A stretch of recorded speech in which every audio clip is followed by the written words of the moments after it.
and I dream too much, and I don't write enough, and I'm trying to find God everywhere.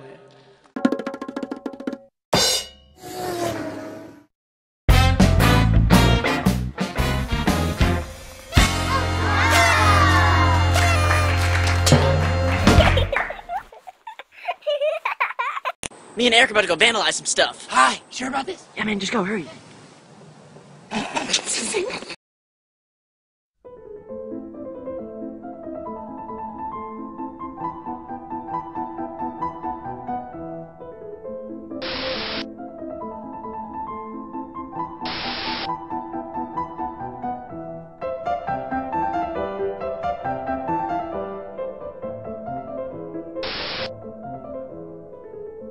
75% of the commercial network television time is paid for by the 100 largest corporations in North America. Some corporations have television budgets that range into the billions per year. Television producers compromise and end up mitigating their desires for those of the advertisers. Thus, television is effectively a private medium for their use only.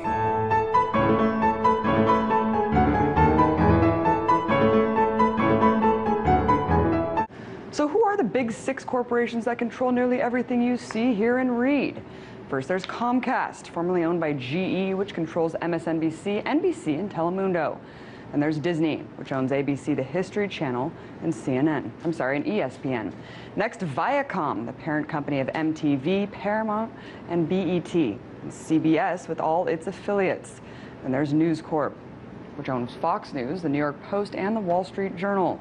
And finally, Time Warner, the parent company of CNN, Time, and People magazine, as well as Warner Brothers. So what impact does it have when an agency that's supposed to serve as a watchdog for the powerful becomes a lapdog for the powerful? Who knows what shit will be peddled for truth on this network? So you listen to me. Listen to me. Television is not the truth. Television is a goddamn amusement park. Television is a circus, a carnival, a traveling troupe of acrobats, storytellers, dancers, singers, jugglers, sideshow freaks, lion tamers, and football players. We're in the boredom-killing business. So if you want the truth, go to God. Go to your gurus. Go to yourselves, because that's the only place you're ever going to find any real truth. But man, you're never going to get any truth from us. We'll tell you anything you want to hear. We lie like hell. We'll tell you that Kojak always gets the killer and that nobody ever gets cancer in Archie Bunker's house. And no matter how much trouble the hero is in, don't worry, just look at your watch. At the end of the hour, he's going to win. We'll tell you any shit you want to hear. We deal in illusions, man. None of it is true. But you people sit there day after day, night after night, all ages, colors, creeds. We're all you know. You're beginning to believe the illusions we're spinning here. You're beginning to think that the tube is reality and that your own lives are unreal. You do whatever the tube tells you. You dress like the tube. You eat like the tube. You raise your children like the tube. You even think like the tube. This is mass madness, you maniacs. In God's name, you people are the real thing. We are the illusion. So turn off your television sets. Turn them off now. Turn them off right now. Turn them off and leave them off. Turn them off right in the middle of the sentence I'm speaking to you now. Turn them off.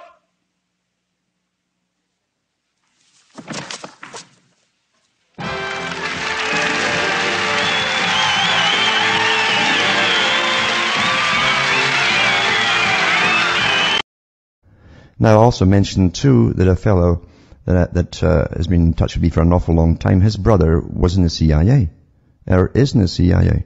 He will never talk about the CIA to him. He'll never give anything away whatsoever, except one bit of advice. He said, never watch the television. Never watch the television. It's the greatest scientific indoctrination tool ever devised. Haven't you figured that out? It's changed the whole culture of nations, not just one nation. Why do you think it was mandatory that everybody in Britain give access to televisions by the government? Why do you think China is under the same program to get everyone with a TV right now? Because they love to have you entertained. Do you really think that? And India's on the same route as well right now too.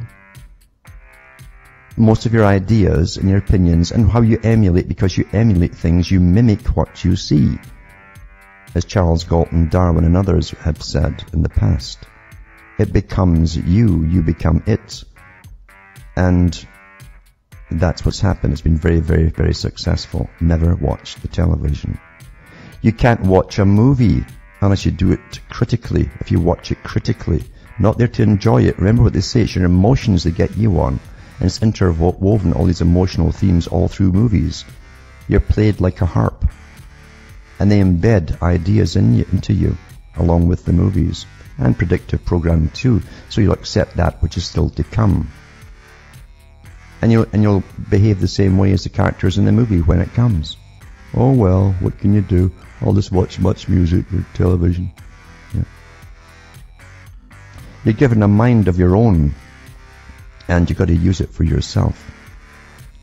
And believe you me, if you ever had a nation or wanted a nation, you'd have to make sure that everyone took their turn. Everyone took their turn. Just like jury duty, to go in and oversee the guys that are supposed to be taking care of everything on your behalf. It's a tight club right now.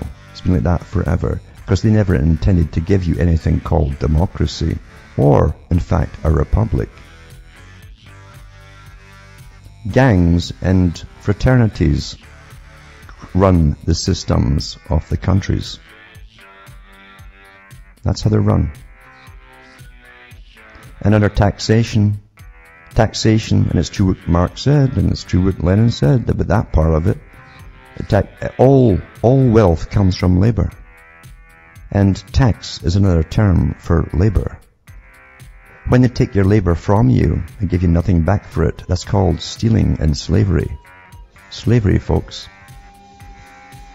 But no teacher told you that, did they? Look at the dictionaries, you can find an old enough one, because they keep changing them too. From Hamish myself from Ontario, Canada, it's good night. So may your God or your gods go with you.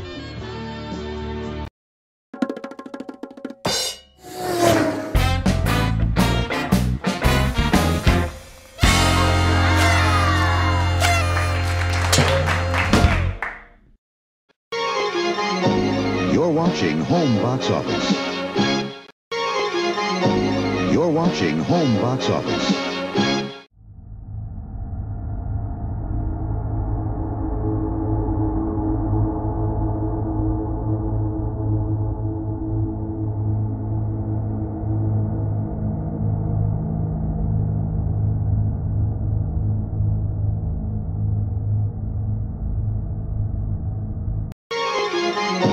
You're watching Home Box Office. This is the promo for my new HBO special. You'll see me walking in slow motion, spinning a solid gold microphone. Why? And then you hear the guy say something like, the greatest comedy of the generation of blah, blah. The greatest comedy of the generation of blah, blah. Louis C.K. Louis C.K. Oh my Oh God. my God.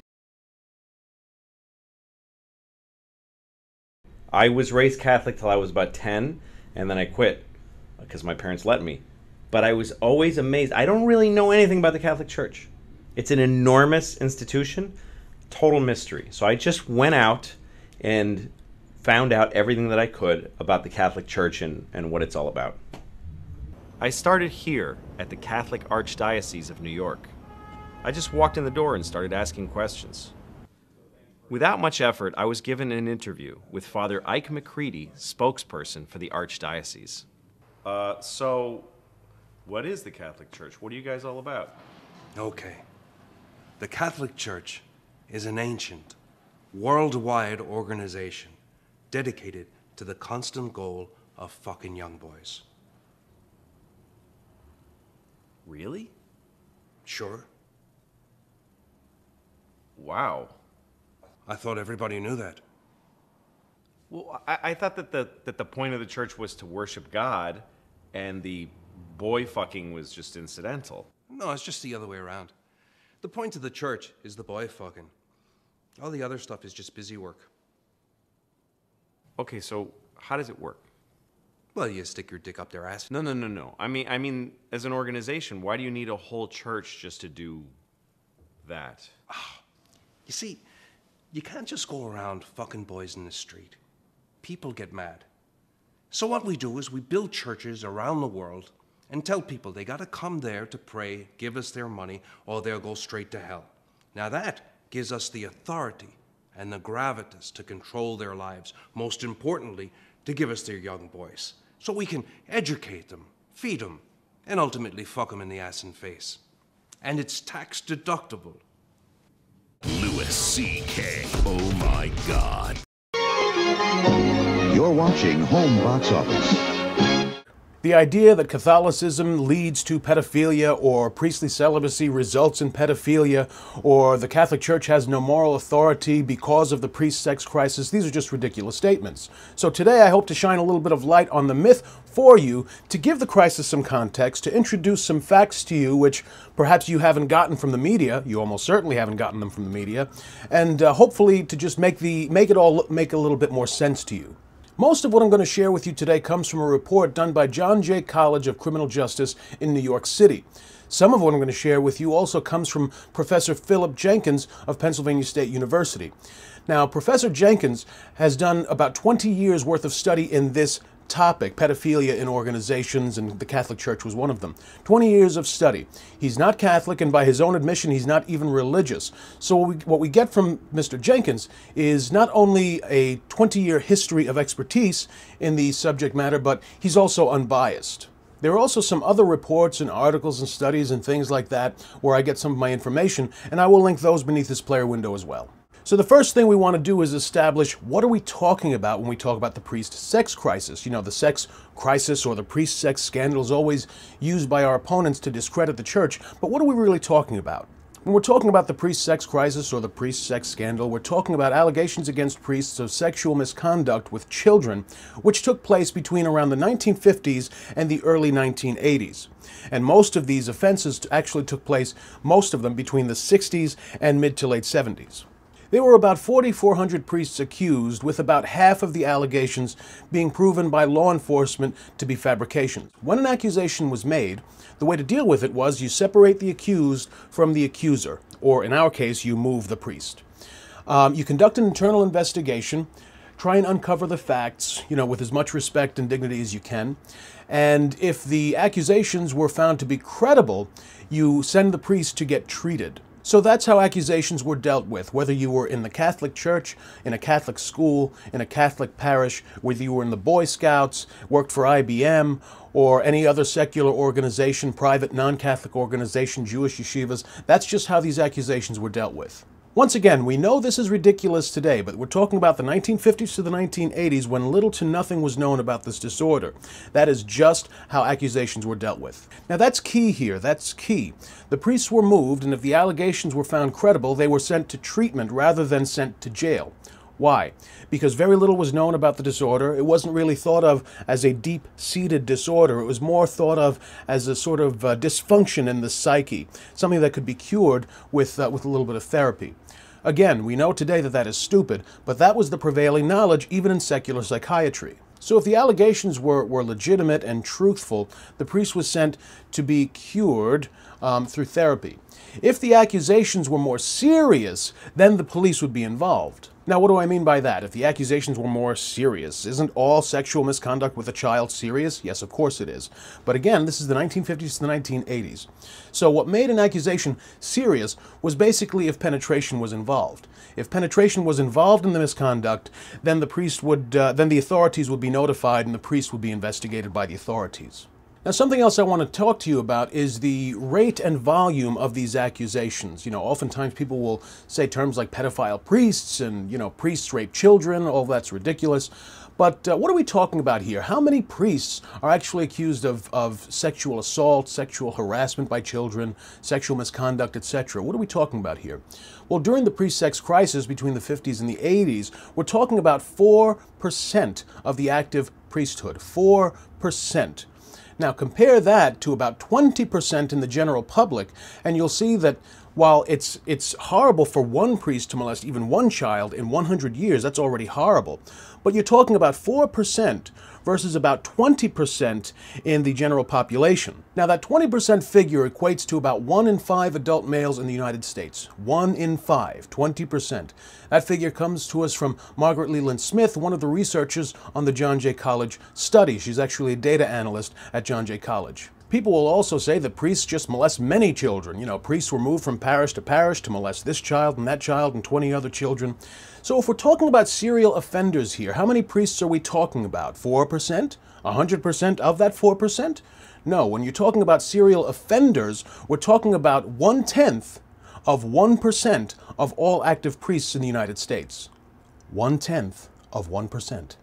So even the idea that priests go from parish to parish molesting children throughout their priestly career, that's just ridiculous. In 2004, a report by the United States Department of Education revealed that 9.6% of students are targets of sexual misconduct by educators. Dr. Carol Shakeshaft of Hofstra University, she's the author of the report, she's come out to say that the problem in the United States public schools is so bad that it's, quote, likely 100 times the abuse by priests. To put a little color on that figure for you, in the past 7 years there have been 80 new accusations against priests, accusations of sexual abuse of children. In 2012 alone, there have been 4,173 accusations made against teachers in the New York City public school system. That's 80 priests in 7 years versus 4,173 in 1 year in the New York City public school system alone. You tell me who's got the problem.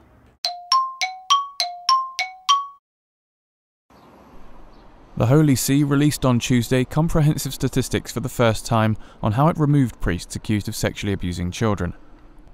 The Vatican's UN ambassador in Geneva, Archbishop Silvano Tomasi, said 848 priests had been defrocked in 10 years during a hearing in Geneva in front of a UN committee against torture. There were, since 2004 to the end of 2013, 848 priests who were dismissed from the clerical status and reduced to the lay status. And several hundreds more had received other types of penalties. So that together they are about 3,500 priests. The number of priests is also steadily rising. Currently, there are more than 412,000. Numbers don't lie, they tell the story right. And this is why numbers don't lie. The Vatican told critics of its sexual abuse record that it had developed model child protection policies over the past decade and that they should not stay fossilized in the past when attitudes were different. During the hearing, the papal ambassador in Geneva admitted the Roman Catholic Church had covered up in the past for priests who molested minors, but would not do so now because it understood the problem better. Tomasi was responding to questions from the committee and called for a permanent investigation system to end what it called a climate of impunity within the Church. Barbara Blaine, founder and president of the Survivors Network of those abused by priests, accused Tomasi of dodging the issue by claiming the Church did not know better. Even I knew as a child in the 1960s and 70s that raping children was a crime. So for them to claim they didn't know any better is ludicrous.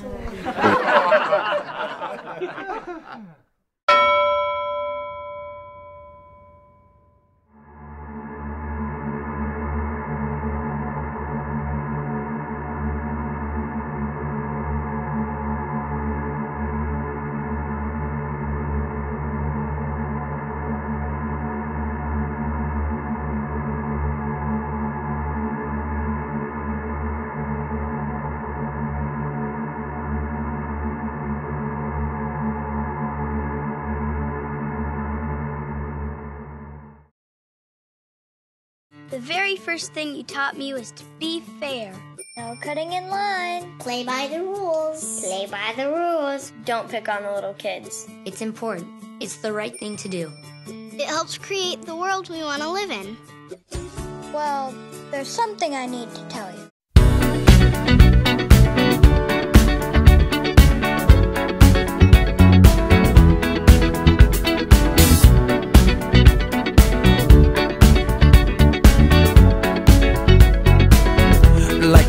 origin of the phoenix all ends with beginnings. What keeps the planet spinning? The force from the beginning. Love. We've come too far to give up who we are. So let's raise the bar and our cups to the stars. She's up all night to the sun. I'm up all night to get some. She's up all night for good fun. I'm up all night to get lucky. We're up all night to the sun. We're up all night to get some. We're up all night for good fun. We're up all night to get lucky. We're up all night to get lucky. We're up all night to get lucky. We're up all night to get lucky. We're up all night to get lucky.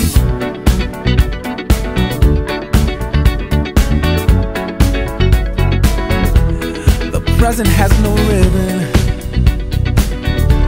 Your gift keeps on giving. What is this I'm feeling? If you wanna leave, I'm with it. We've come too far to give up who we are. So let's raise the bar and our cups to the stars. She's up all night to the sun. I'm up all night to get some. She's up all night for good fun. I'm up all night to get lucky.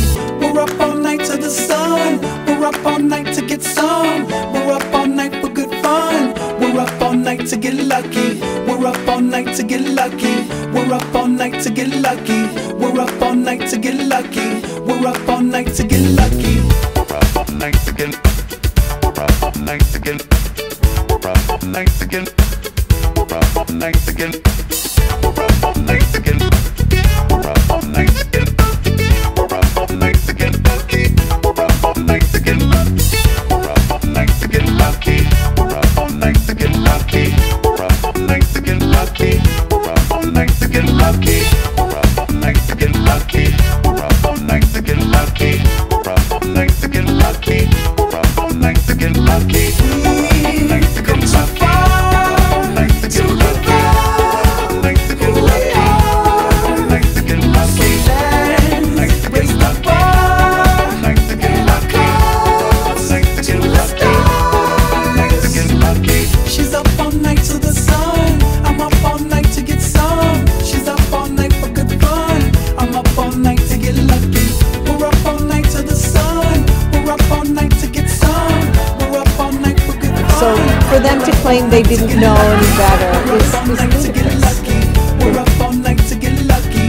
We're up all night to get lucky. We're up all night to get lucky. We're up all night to get lucky. We're up all night to get lucky. We're up all night to get lucky. We're up all night to get lucky.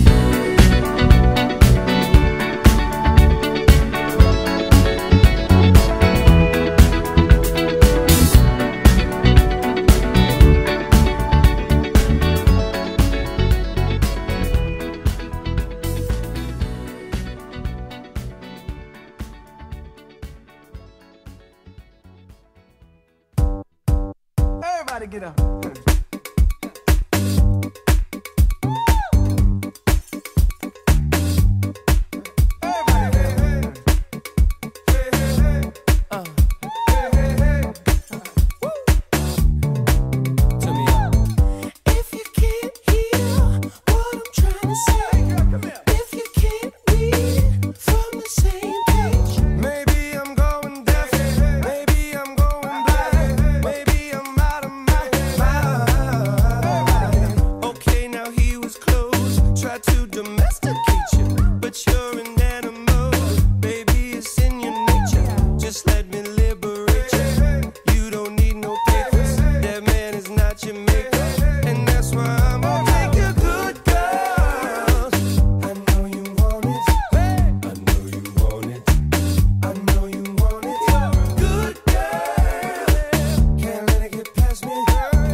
From Malibu to Paribu, yeah, I can have a big machine bad to you. So, hit me up when you pass through. I give you something big enough to tell your ass to. Swag on them even when you drag casual. I mean, it's almost unbearable. In 100 years, not there would I pull up on side, let you pay me back. Nothing like your leg guy, he too square for you. He don't smack that ass and pull your hair like that. So I jail watch, hand wait for you to salute and chew, did pimp. Not many women can refuse, did pimpin'. I'm a nice guy, but don't get it confused, did pimp. Shake it up, get down, get up.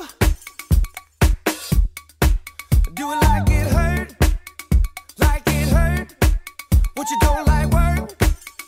Hey, baby, can you breathe? I got this from Jamaica.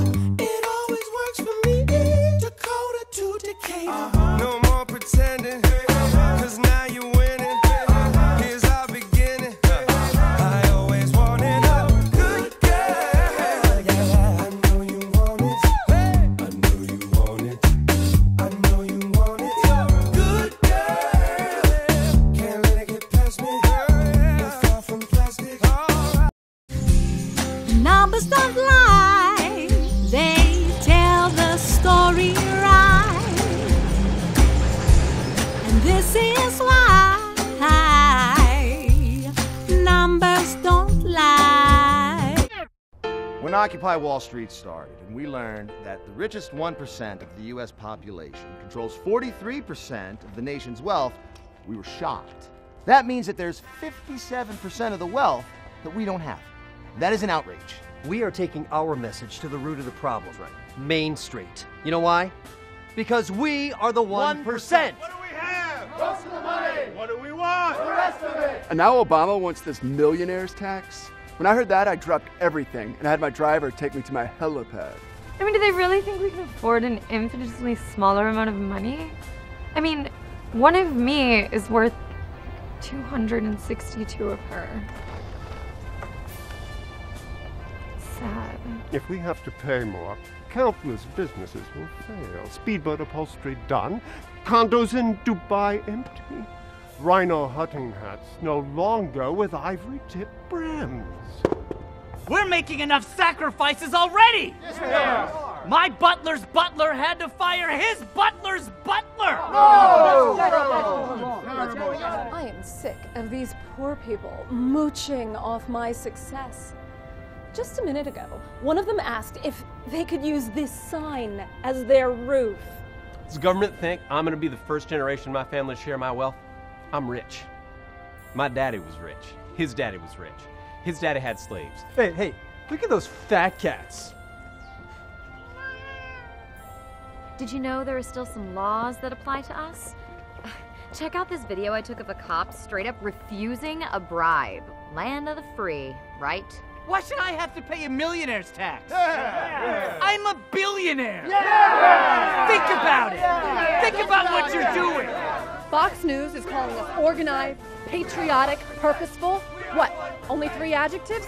Why did I even buy that network? Well, we're prepared to stay as long as it takes. We bought all the real estate in this area and drove out the existing homeowners. Our movement started here, but it is growing. Occupy Detroit. Occupy Blanchard, Oklahoma. Occupy the Long John Silver's off Route 21. Listen, man, listen. It comes down to this. If being rich is wrong, we don't want to be poor. I mean, who are we? We're the 1%! We're the 1%! We're the 1%! We're the 1%! We are the 1%! I'm looking for God, Quentin. While this world tries to forget you for trying. For Quentin, this world hates your eyes, for they are small and pure. And Quentin, this world hates your fingers, little like the stems of flowers, for not being able to pick up the things that you've left behind, simply because you are still learning to do so. I don't drink, fight, or fuck, but these days, Quentin, it's only 2 out of those 3 that I don't do. And I've fallen in love 6, 7, 8, 9, 10 times, Quentin, so I don't want to, but I still do. And I want to find God in the morning and in the tired hands of dusk, at the mouth of the river, and down down by its feet, but instead I drive 60 through residential streets, praying to hit a child, that he may stay forever an angel and stay forever full of night and life and crayons and simple outstretched limbs, trying to pick up way too much, way too fast, forgetting what it means to be a person. In a world where egos are measured with tabloids, where automobiles double for morals, where beliefs are like naps, you leave them behind when somebody touches you, and in a place where oil always takes precedence over life, I find myself sitting on a bus, watching the small boy float down like fresh water, carrying a book that I used to, asking if I want to see what he sees, if only for a little while, and I do. And then asks if I want to give to him what I see, if only for a little while, and I read to him, and then he says to me he's going to show me the world, and starts reading me the sentences himself, his hands dancing back and forth across the pages, stumbling over words, skipping over lines, because his fingers are moving faster than they're showing his eyes. I want to tell him, slow down, Quentin. Slow down, Quentin. You don't have to touch and go. You can see it all if your finger whispers on one word. Slow down and hold what you see just a little while longer, for in a world full of fast faces, I'm looking for God everywhere. Trying to figure out a little better this little thing he made called a man. Thank you.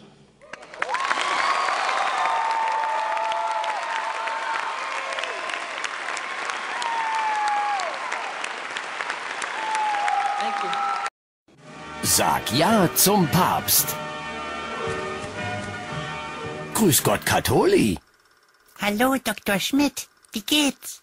Ich bin ganz verwirrt. Die Welt ist so kompliziert und man muss so viele eigene Entscheidungen treffen. Gibt es nicht jemanden, der mir einfach immer den rechten Weg weisen kann? Aber sicher, Dr. Schmidt. Den Papst. Das Praktische am Papst ist nämlich, er ist unfehlbar. Deshalb gibt's auch nichts an ihm zu kritisieren. Und kein anderer kriegt zum Geburtstag so viele neue Kleider wie der Papst. Die sehen aber alle toll aus. Das hier würde sicher meiner Frau auch gefallen. Aber sag mal, Katholi, warum ist der Papst nur gegen die Evolutionslehre? Ich bitte dich, Dr. Schmidt. Du stammst doch nicht von so einem Menschenaffen ab. Nein, das wäre wirklich abwegig. Aber sag mal, Katholi, warum ist der Papst eigentlich gegen Kondome? Die schützen doch schließlich vor AIDS. Naja, dann sterben halt ein paar Sünder in Afrika daran. Aber das gleicht sich aus. Bedenke, wie viele Kinder geboren werden, wenn nicht verhütet werden darf. Und einige davon haben nicht mal AIDS. Ja, verstehe. Aber Katholi, geht die kirchliche Unterdrückung von Frauen und die Ächtung von Homosexualität nicht gegen das Prinzip der Nächstenliebe? Guck mal, was ich kann.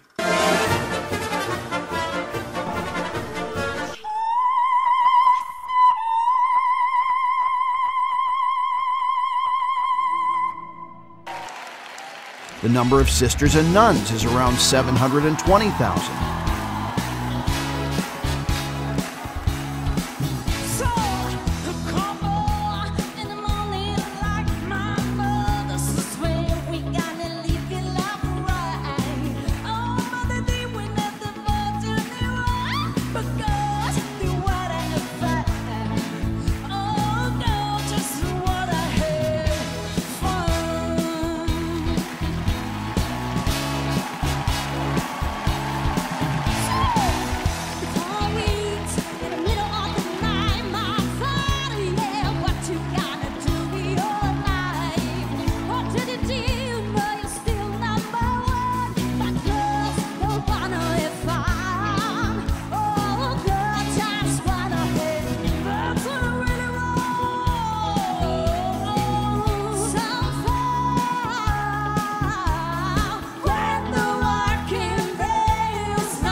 Folks, falling attendance is worst among men. No surprise there. Christianity has become unmanly. A lot of priests don't even have girlfriends. Quello è lo cattivo. Se una persona è gay e cerca il Signore e ha buona volontà, ma chi sono io per giudicarla?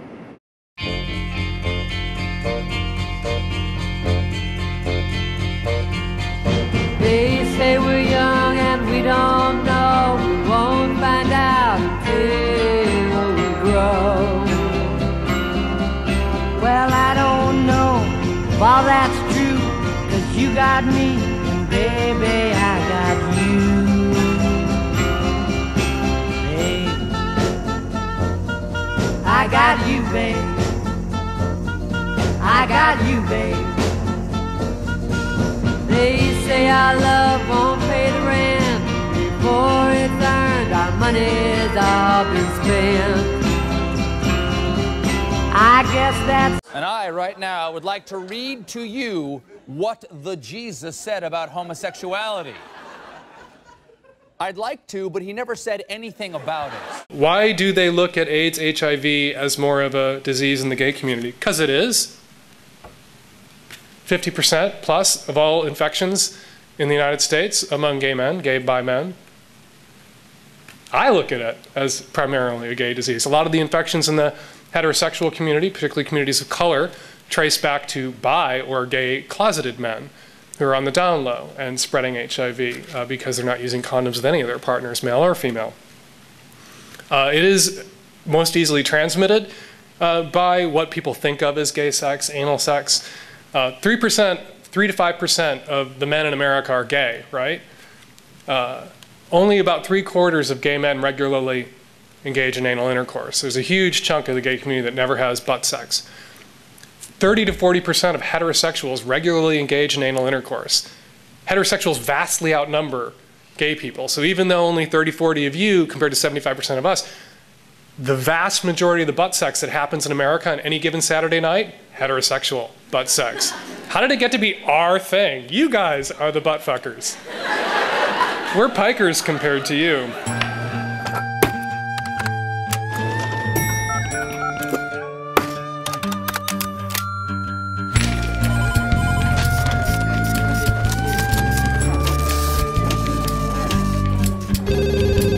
No me regalen más libros porque no los leo.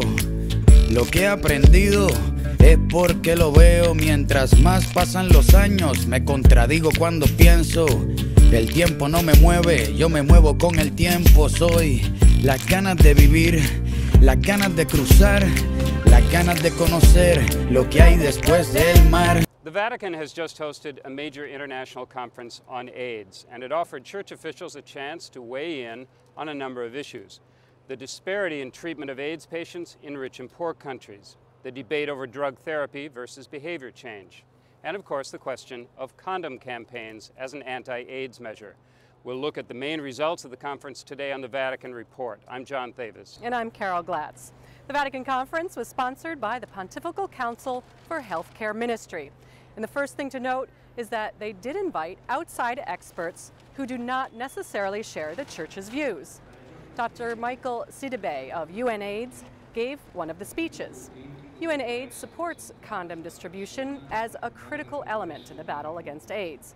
What was interesting was that in his speech, Dr. Sidibe focused not on the differences, but on the great areas of agreement with the Church, starting with the belief that human life is sacred and the need for a greater sense of global solidarity. I think everyone in the conference room took notice when Dr. Sidibe quoted Pope Benedict's recent statement about condoms. Now, the Pope said in a book that for some individuals, using a condom to prevent the spread of disease could be a step toward taking moral responsibility for one's actions. Sidibe said that had opened a space for dialogue on the condom question. But Vatican officials quickly quoted another part of the Pope's book, the part that said, we cannot solve the problem of AIDS by distributing condoms. No, right. Whatever the moral arguments may be about an individual using a condom to prevent the spread of AIDS, Vatican officials say condom campaigns do not work because they don't address the fundamental question of responsible sexual behavior. And on this issue, they got some scientific support from Dr. Edward Green, a former Harvard research director on AIDS. Green cited statistics in Africa showing that government programs emphasizing sexual fidelity and abstinence were the only ones that have really been able to lower the AIDS infection rate. Another point made by Dr. Green also saw Vatican officials nodding in agreement. He said that although faith-based organizations have worked successfully to change high-risk sexual behavior, they sometimes are denied international funding because they don't support condom campaigns. He said that willingness to promote condoms should not be a litmus test for working in AIDS prevention. Now, the conference heard some very good news about the success of drug therapy against AIDS. In recent testing, researchers have found that when AIDS patients are treated early with antiretroviral drugs, the survival rate goes way up, and the rate of transmitting the HIV virus goes way down. Several speakers insisted that making these drugs available throughout Africa should be an international priority. But there was another side to that argument. Some experts, like Dr. Green, take the view that an anti-AIDS strategy that relies on drugs and medical technology is bound to leave the world's poorest people behind. They said there's financial self-interest in what has become an AIDS-related industry involving biomedical research, pharmaceutical companies, hospitals, and clinics. The point they're making is that more resources should be employed in teaching sexual responsibility because it's a simple, low-cost strategy that, at least in several African countries, has produced good results. I'm Carol Glatz. And I'm John Thavis, Catholic News Service.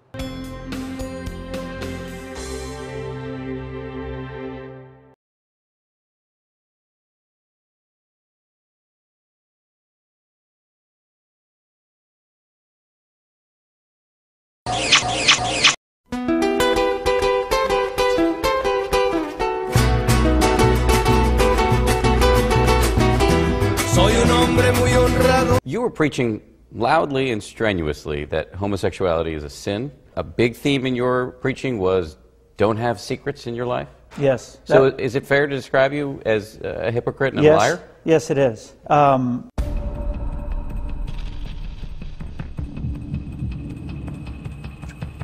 You find a person of the opposite sex and you make a lifelong commitment to them. Ted Haggard seemed to be a devoted husband.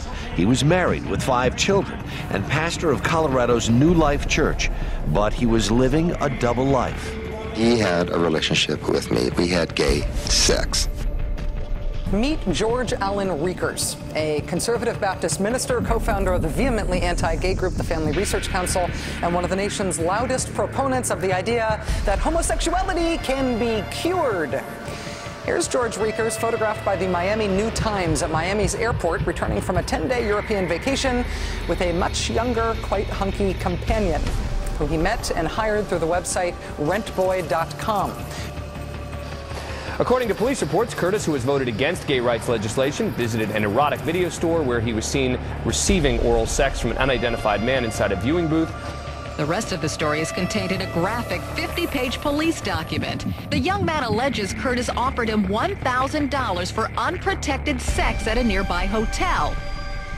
A state senator has been arrested. He's accused of driving drunk in a state-issued vehicle. And tonight, sources are telling CBS 13 that this Senator, Roy Ashburn, a father of 4, a Republican from Southern California with a history of opposing gay rights, was actually seen at a gay nightclub called Faces in Sacramento before he was arrested. An evangelical pastor from London has been sentenced to 8 months in prison after admitting charges of indecently assaulting a boy and sexually assaulting a man. Dr. Albert Ojulele, who had a lucrative career of public speaking and TV appearances, ran the Glory House International Pentecostal Church in London. He admitted fondling one of his teenage parishioners, aged 14 or 15 at the time, and groping another pastor while they shared a hotel room. Florida Republican Congressman Mark Foley abruptly resigned after he was accused of sending sexually explicit internet messages to a former teenage male congressional page. To be honest, I'm a little too interested in you, so that's why I need to back off a little. Yeah, slow things down a little. I'm still young, like under 18. Don't want to do anything illegal. I'm not 18. Cool. Don't forget to measure for me. a reference to his request that the page provide the measurements of his sexual organ. Now, within days of the scandal breaking, multiple male pages said that they received similar messages from Foley. One even claimed that he had sex with the former congressman. Remember a few weeks ago when New York Congressman Christopher Lee resigned suddenly after a Craigslist scandal? It took hours, just hours, for the married Republican to step down after the website Gawker.com published a shirtless photo of him. He was allegedly looking for women on Craigslist. But now it seems there's more to the story, and a lot more.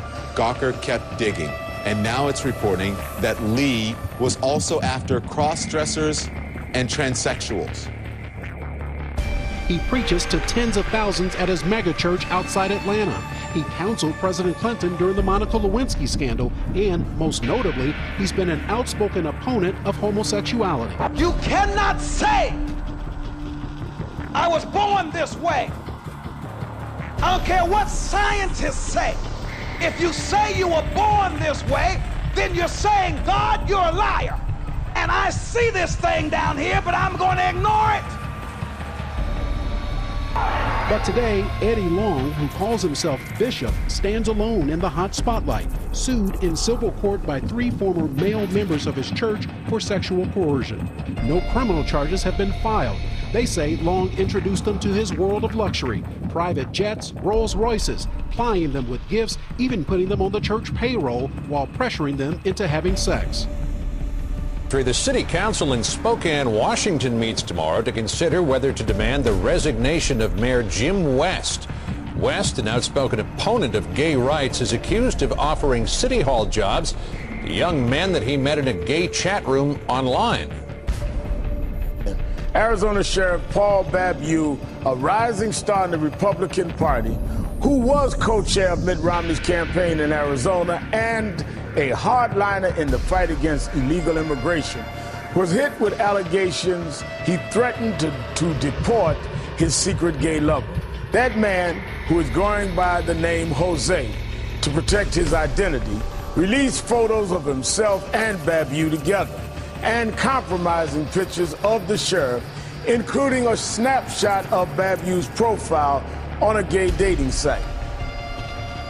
Ken Melman was the campaign manager for George W. Bush's re-election effort in 2004 when the Republican Party ran one of the most anti-gay campaigns in history. They helped to put anti-gay rights measures on ballots in states all across the country. Now, a man at the center of these smear campaigns has come out of the closet and said that he's gay. Melman says it wasn't him. He privately tried to talk the party out of campaigning on that issue. Well, it didn't work. He's a 3-term senator, a member of the Singing Senators. He is also known as a fierce opponent of gay marriage, and he endorsed Mitt Romney for president, citing his commitment to family values. Foremost has very strong family values. That's something I grew up with and believe in. Just 3 weeks ago, Larry Craig pleaded guilty to charges of disorderly conduct, charges that came out of an investigation into lewd behavior in a Minneapolis airport men's bathroom. According to the Capitol Hill newspaper roll call, an undercover police officer investigating complaints of sexual activity says the senator in a stall next to him tapped his foot, a signal the policeman says used by those, quote, wishing to engage in lewd conduct. And then the senator reportedly further signaled by swiping his hand under the divider. Senator Craig was arrested. If sexual diversity is natural, how can it be threatening? Why does it incite such hatred? In 1996, psychologists from the University of Georgia devised an experiment to test something that had long been suspected but never confirmed.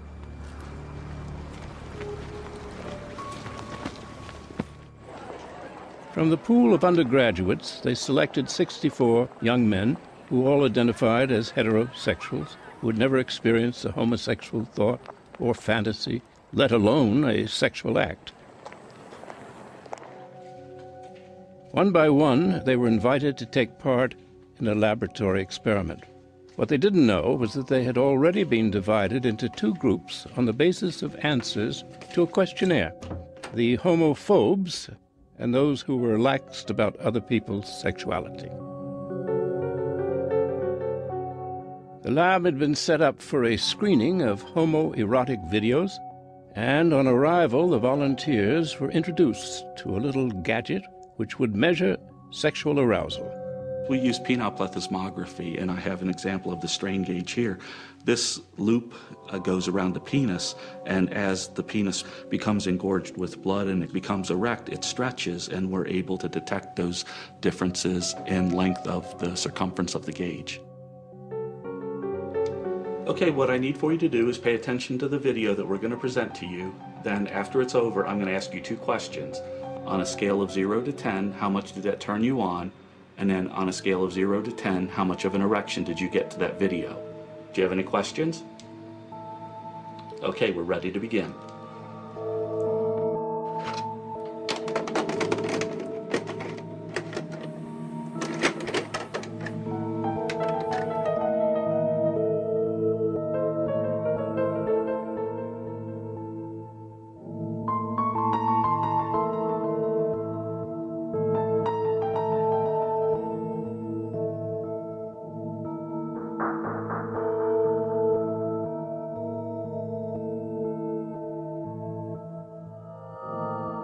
A significant proportion of the homophobic men demonstrated what we call significant levels of arousal, more than 12 millimeters of mercury increase on the strain gauge to the male homosexual video. The non-homophobic group, the overwhelming majority of these individuals had no sexual arousal to the male homosexual video. Here was confirmation. Those who are outraged by sexual deviation are often fighting something within themselves. In this particular experiment, the extent of the denial was further underlined by answers given to the question, "How much did that video turn you on?" Although all participants were sitting there with their pants down and the evidence before their eyes, almost to a man, the homophobes reported no reaction whatsoever to the video.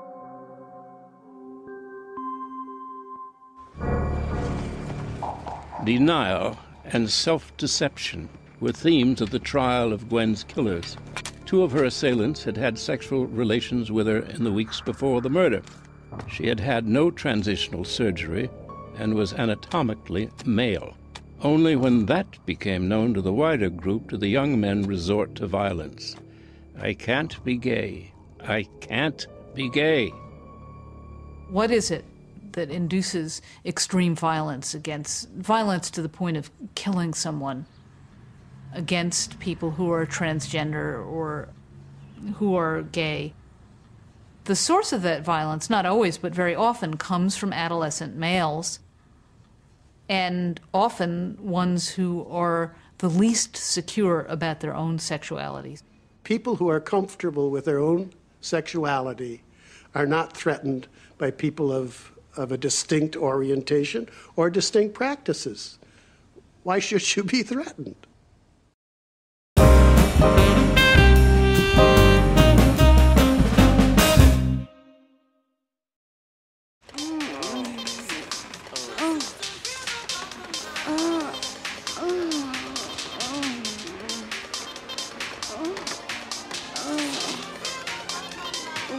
Latrell? What's up, baby girl? Can you please turn that off? Why, you don't like my music? Is it music? Because it sounds like a bunch of sex noises over a bass line. Oh, I get it. You don't like my music because I'm gay. You can't handle a gay man's music. No. I'm trying to work here, and that music is weirdly sexual. Oh, I see. So my sexuality is weird. You just can't fathom a man being attracted to another man. I can fathom it. Can you just please listen to some other gay music like Barbra Streisand or something? Anything that's... I see. Okay, so listening to Barbra Streisand is gay. Stereotype much? So you seen anybody lately? Yeah, I mean, kind of. I think Because I got it good last night. Oh, it was like, damn! I mean, my man was like, blop! Like he had a baby arm holding on to an apple. Don't call it a baby arm. Oh. I see. So you can't handle hearing about how I'm gay. I'm sorry. You just referred to your boyfriend's penis as a baby's arm holding an apple. Well, that's what it looks like. And it's not my boyfriend, by the way. And any whats, you're homophobic. No, that's not homophobic, okay? You're explicitly talking about sexual things in the workplace. Fine. There's plenty of stuff that we could talk about.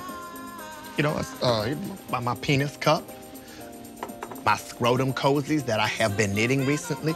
Oh, with these knitting needles that I have just noticed look like little skinny purple penises, etc. and etc. Oh my God. Can I show you a picture and then you tell me if it's good for Facebook? Okay, I'm fairly certain you're going to show me something overtly sexual. Don't you prejudge me! Here it is. Ah! That's a close-up of an anus. Oh, no, that's not an anus. That's my anus, baby girl. That's disgusting. Oh, I see. So you don't want to see a close-up picture of my anus because you hate gay men. No, I don't want to look at a close-up picture of anyone's anus. Homophobe. Homophobe. There's a homophobe right here. Homophobe alert! Homophobe! Woo, woo, woo, woo. Hey. Hey, baby. Ready to go to lunch? Yeah. Latrell, this is Gavin. Gavin, this is Latrell. This is my boyfriend. How you doing? I'm doing very well. How are you doing, Gavin? Gavin? Great. Wanna go? Yeah. Nice to meet you. No, trust me, it's not. No? That's the guy. Oh, I get it. I'm not persecuted. I'm just an ass.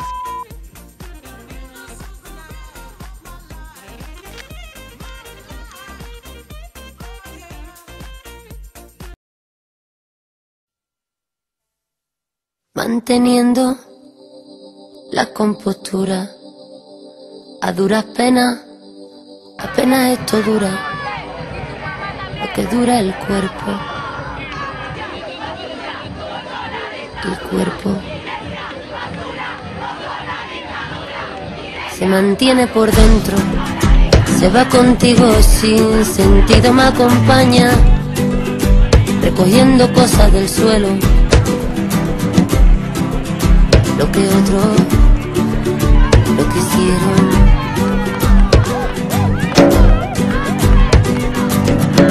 Ah, ah, ah, ah. Ah, ah, ah, ah. Ah, ah, ah, ah, ah, ah.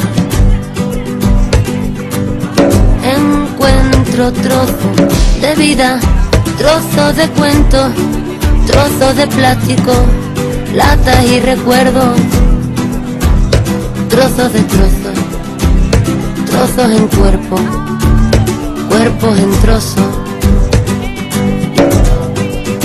Ay, cuerpo, cuerpecito mío, qué caña te metió en estos años que llevo de camino perdido. Ay, cuerpo, cuerpecito mío, qué caña te metió en estos años que llevo de camino perdido. Que me ha robado el corazón y lo has tirado a una alcantarilla.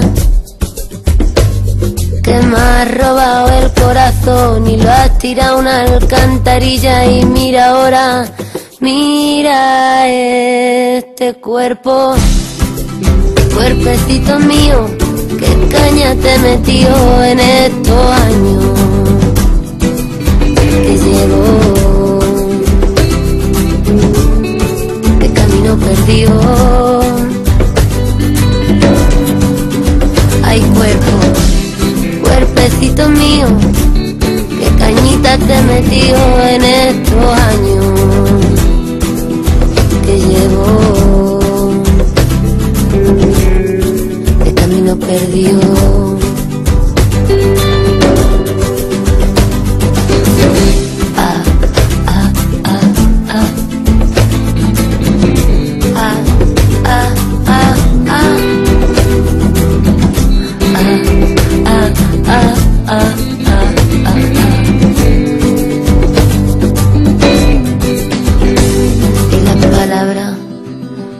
te delatan lo que llevas dentro, aunque vengan disfrazadas de lo contrario.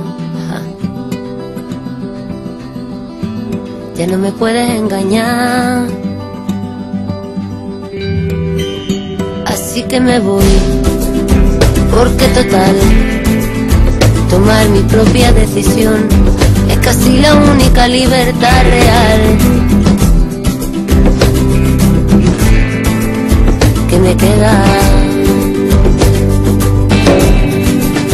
Así que me voy, porque total, ¿pa' qué quedarme? Si tomar mi propia decisión es casi la única libertad real que me queda.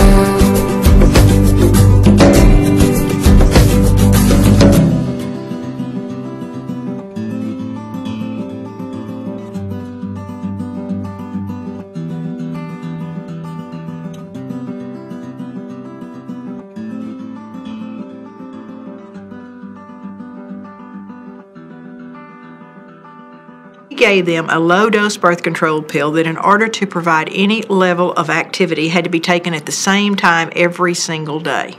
The girl wouldn't take it accurately, and if you miss that thing, the protection is out of her system. The sexual activity goes from 0 or once a week to 5 to 7 times a week. She doesn't take the pill properly, she gets pregnant. And who does she call when she's pregnant? She calls us. We're the experts. And we were ready. We used a script designed to overcome every single objection. That's what sales is. Overcome the objection and you get the order, in this case, the abortion.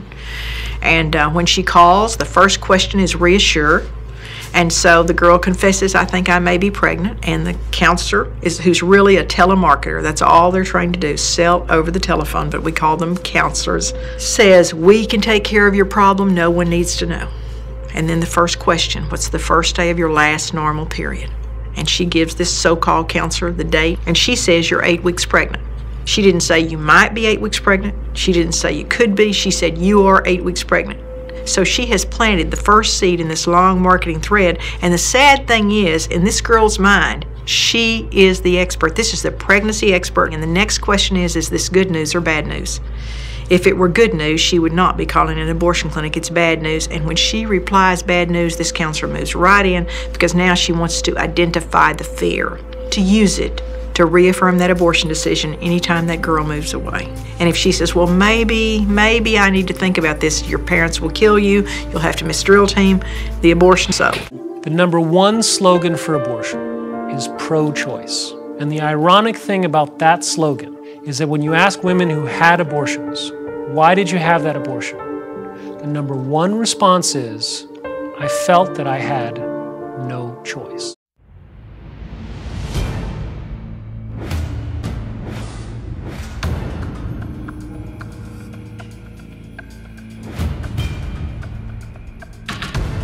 We had a whole plan that sold abortions, and it was called sex education.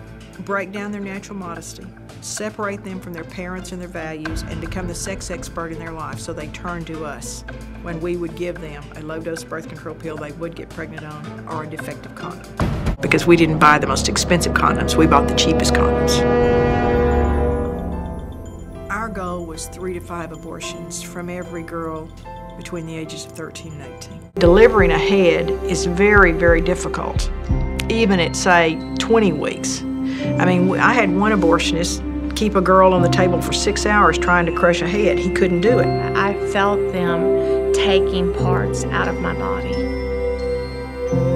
You know, I've spent the better part of 20 years trying not to remember that, but I do. Nobody knows what goes on.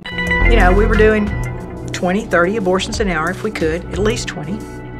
We had 21 sets of instruments. That's all we had. So we couldn't possibly bring those instruments out, clean them, sterilize them, bring the temperature up in the sterilizer for and then 20 minutes sterilization, and then cool them. The multitudes of people that have been hurt by abortion, it's just unfathomable. That abortion is really, to me, the ultimate exploitation of women. It is so shameful and secretive that many women don't tell anybody that they've had an abortion. They won't say anything for 20, 30, 40, 55 years. They're so traumatized. Silence.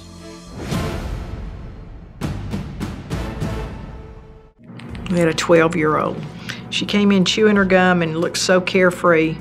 She had her abortion. She came back 2 weeks later for her checkup. Didn't come out of the room, opened the door, and she was in there. She'd brought in a piece of glass and slitting her wrist. 12 years old. Now, abortions are done through all 9 months of pregnancy, not because of Roe v. Wade, but because of Debunking that said for the health of the mother, an abortion can be completed through all 9 months of pregnancy. But the problem was that health was defined as mental health. And we would say to this scared young woman, you would have problems with this pregnancy should you carry it to term, wouldn't you? She'd say yes, and we'd chart it emotional health. U.S. Senate report states, physicians, biologists, and other scientists agree that conception marks the beginning of the life of a human being, a being that is alive and is a member of the human species. There is an overwhelming agreement on this point in countless medical, biological, and scientific writings. Planned Parenthood is expanding now. They're building gigantic abortion clinics in anticipation of socialized medicine.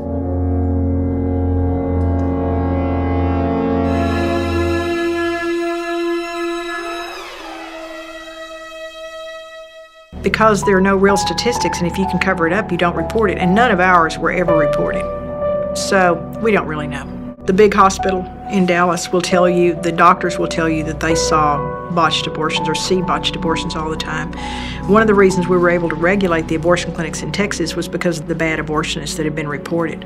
I mean, one girl died and they went in to examine the clinic and they were using rusted instruments and had no sterilizer and no hot water. But no one talks about what happens inside the abortion clinic. And everyone fights. It's the most chaotic place you can imagine. The doctors fight, the nurses fight, everybody's taking drugs, everybody's drinking, they're having a affair. The government mandates warnings on every other potential danger. Every pack of cigarettes, every alcoholic beverage, every package of medication carries a warning of potential health risks. Why not a warning on something so life-changing, so life-threatening as an abortion? There's a lot of evidence of physical and psychological consequences. Then there was a big study out of New Zealand about 2 years ago that showed long-term consequences. Abortion can have long-term consequences on the woman in terms of affecting her fertility. Many women become infertile. They suffer from other problems with their female organs and end up having to have complete hysterectomies, never able to conceive or have other children. One of our ladies, the power of the suction machine from the abortion was so severe that it caused her fallopian tubes to collapse. I wasn't in for all of that abortion. Somebody else was in there with him. But I went in toward the end, and I'd never seen that much blood. I mean, just blood everywhere. And we put her in the recovery room, and she just filled the bed. And we changed the bed a couple of times, and her blood pressure was erratic. And the doctor left. I was really worried about her, and I tried to call him. And her boyfriend kept wanting to go home, and her blood pressure stabilized a little bit, but I just didn't believe she was, it's just like that feeling you have that she's not right. At 10 o'clock, the boyfriend said, look, if there's anything happens, I'll call you immediately. And at 4:30, he called the doctor, and he didn't take the history, and he said put her in a tub of hot water, and when he did, the last little bit of blood in her body ran out. And he called me about 6 and said, she's dead. And he immediately started telling me how he was going to do the cover-up. And somehow it all worked out, and the autopsy didn't show anything, and no charges were filed, and nothing happened. The newspapers didn't call, nobody came. We killed that woman and did abortions the next morning. The families are so hurt by what's happened and shamed that their daughter had this abortion and died from it or whatever. They don't come forward. We had one girl, 22 years old, a model, who danced in, jumped up on the table, laughed at the doctor that she didn't wear underwear. She was 22 weeks pregnant. We put her on the table. Now, there's a maneuver called the Hansen's maneuver. Now, the doctor may do it himself, or someone may do it, but I did it for the big baby, 2 of our big baby abortionists. I held the babies, and you say the head's here, the feet are here, the buttocks are here, and you gently push the baby down into the instruments. And the first time this doctor went in, he pulled out omentum. That's the lining to the intestines. He literally perforated her uterus and was pulling her bowel out her uterus with the very first time he went in with the instruments. And the second time he went in, he pulled out her bowel and he pushed it back in. Live baby. Woke the woman up, put her in my car because it's terrible, terrible advertisement to think about having an ambulance in front of an abortion clinic. You just don't want it. So we put her in my car, and we didn't take her to the hospital nearest us. We didn't take her to the hospital that would take the best care of her. We took her across town to a hospital that would help us cover up what we'd done. And this surgeon has taken this girl who has a perfectly complete baby inside her with her bowel pulled out her vagina upstairs to the operating room. 7 doctors operated on that baby, on that girl. They had to do a colostomy to resection her bowel to empty into this bag. They pulled the baby out. He rolled it into the disposable drapes and put it into the incinerator at the hospital. All 7 of those doctors falsified the records. We killed that baby that way. The doctors falsified the records. We told that girl she had an abdominal pregnancy. They have worked very hard to learn how to get Medicaid funds, and they want to increase their tax funding to $700 million a year. Abortion is a skillfully marketed product sold to a very frightened person in crisis. They buy that product expecting a fix and find it's defective. So we put a clinic out on 30. It paid for itself in the first month. It was a profit center, and we were well on the way to opening more clinics. As a matter of fact, our plan was to open 3 abortion clinics in 1983 so I could be a millionaire in 1984. You know, they came in for 2 or 3 hours and wanted to do 20 abortions or 30 abortions and make their money and go away. They didn't care if the instruments weren't clean, and they didn't care if the instruments weren't cool. They just wanted to get their money and get through the day and go. There was a receipt on the chart. They would collect them, bring them up at the front at the end of the day. We would balance them, pay them in cash, no 1099, no W-2. But I'm certain people killing babies for a living probably reported it to IRS, don't you think? We knew how many people, how many calls they got, and what their percentage of completion was. And their raises were based on the percentage of completed abortions. And they got bonuses, and very quickly it was no longer about selling abortions to other women, it was about money. I saw the potential to make great money. I answered the phone at home at night so we wouldn't miss an abortion. But she is allowed to watch her pregnancy test turn positive or negative, and they would point to a chart on the wall and say, this is a positive test and this is a negative test, and if it's positive, we trained our people to reach over and grab the bony part of her elbow and squeeze. And you see, she's confused, she's hurting, she's just gotten this news that she's pregnant, and she's upset. So you grab the bony part of her elbow and squeeze to get her attention and say, if you have your money, we can take care of this right now. We knew if she went home and talked about it, her support system might help her and might tell her abortion wasn't the answer, but if she just did it right then, it was taken care of. But a certain percentage of those pregnancy tests are negative. They're not all positive. And remember, it costs the same amount of money to get a non-pregnant one in as it does a pregnant one. So if her test was negative, we had a different sales technique. We said, this test is negative. But you know, this test is not sensitive enough to pick up a very early pregnancy. You could still be pregnant and this test would be negative. And you want to know for sure today, don't you? And she would say yes. And we'd say, okay, we have another test we can do. We will just do this sonogram. And we put her on that table as I could put any man, woman, or child on that table. And I could find a pregnancy. You see, all you have to do is find a blob. And everyone's abdomen has a blob. And this girl doesn't know what a pregnant uterus looks like versus a negative one, so you just find a little blob in the abdomen. You flip it around and say, see there it is, you're pregnant. She's shocked. You grab the bony part of her elbow and say, if you have your money, we can just take care of it. There's a lot of money involved. We never would take personal checks. We always encouraged the ladies to bring cash. Why is that? So, you don't have to report cash, friend. When you're fighting for your life, you need to know what you're fighting for. And if what you're fighting for is life, how do you destroy a life in an effort to fight that fight?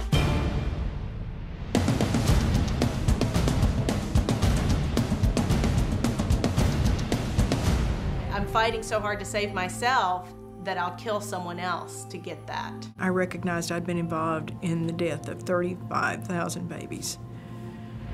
The murder of one woman who bled to death from a second trimester abortion. 19 women who'd had hysterectomies or colostomies. And never had one appeared in the newspapers, no lawsuit. But the thing I couldn't deal with was the fact that I had taken the life of my own child by abortion. You can't deal with death and lies on a daily basis without being greatly affected by it. And nobody worked in that clinic that didn't go to the back and put babies' parts together. And even if you didn't put the parts together, there were times when you walked back there and they were on a towel.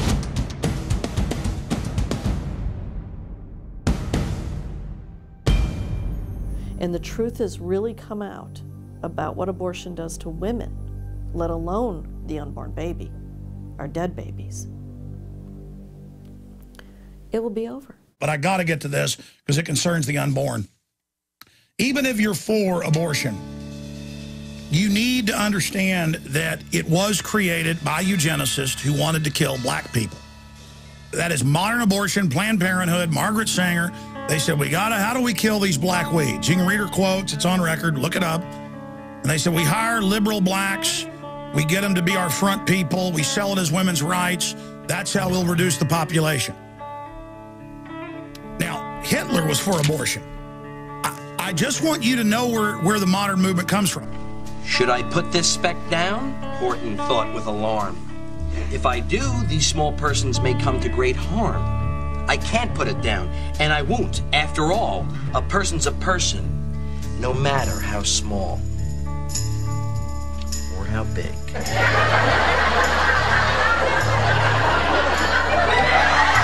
This is the end. Yeah.